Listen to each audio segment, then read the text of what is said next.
I always love to dive in to the question of what are your favorite self-care practices that other people would feel are indulgent?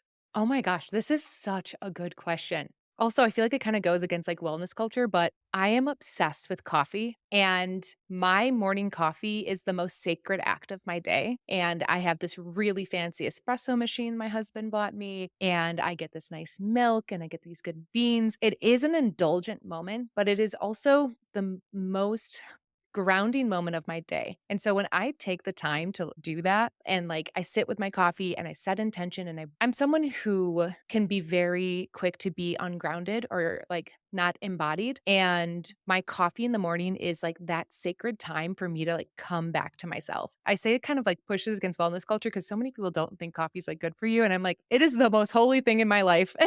I love that so much, and I have the same ritual, but very different. Mhm. It was something that I revamped in my wellness world. Like, I started to get the whole bean. I wasn't getting the pre-grounded. I became very intentional with the coffee that I was drinking. I Mhm. actually use a French press, Oh, those are so good. but there is a coffee machine that I'm like, when the time is right, I might not use it every day, but it will definitely be that, like, luxurious step that I take. The one thing that I've added to my coffee in my mind is helping sprinkle that groundedness because 'cause I'm very much the same. Like, I need grounding rituals because I Mhm. tend to, like, get up here, Mhm. is I started adding, like, a master mushroom blend, Mm. sprinkle it, but I French press, so that makes it different because it presses it all together. Mhm. But that kinda helps me when I put it in there that's like, this is where I'm bringing, like, the wellness to it, but I also started adding nut pods into my coffee instead of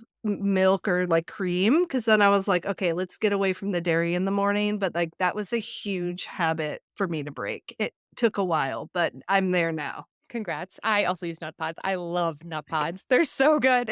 I know. It takes some time, and certain flavors are better than the Oh, yeah. others. I honestly like the original for the Same. creaminess. Mhm. And then if I can add, like, a splash of one of the sweet and flavored ones, just like a tiny splash, I will do that, but, like, give me the original, like, that's what I want, because the other ones get weird They sometimes. do, and my little secret is the toasted marshmallow. It's not a flavor I would ever pick, but the Yeah. regular with a splash of the toasted marshmallow is incredible. So good. I felt like there's so many things. We got the same headphones, our coffee ritual. I sit out on my back deck. I have, like, trees in my backyard. It is, like, my place. I've made it my sacred place. We'll see what happens when the weather starts to turn a little Mhm. bit, but it has become a thing that when I travel, I forget. When I don't have a space to drink my coffee outside, I'm like, "Oh, this is so tough." Yeah, it hurts. It's hard. My husband will bring my coffee to, like, my bedroom if, like, we're staying with family because he knows it's so important for me to have my alone time with my coffee, and it's like, I totally understand that, and it's an important part of our day, so let's just keep it sacred.